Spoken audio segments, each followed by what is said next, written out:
শ্রীমতী রাধারানী আমার ললিতার গলা জড়িয়ে ধরে বলছে, সইরে প্রাণ গোবিন্দ যখন গোঠের মাঠে হেঁটে হেঁটে যেতেন বংশীধ্বনি করতে করতে, সেই বংশীধ্বনি শুনে আমার কি মনে হতো জানিস? কি মনে হতো? তবে শোন।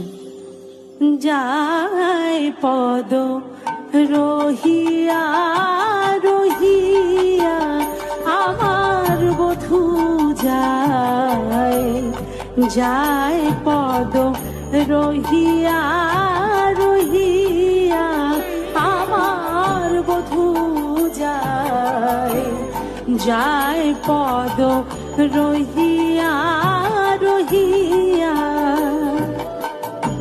আমি যদি চন্দন হতাম আমার বধূর অঙ্গে,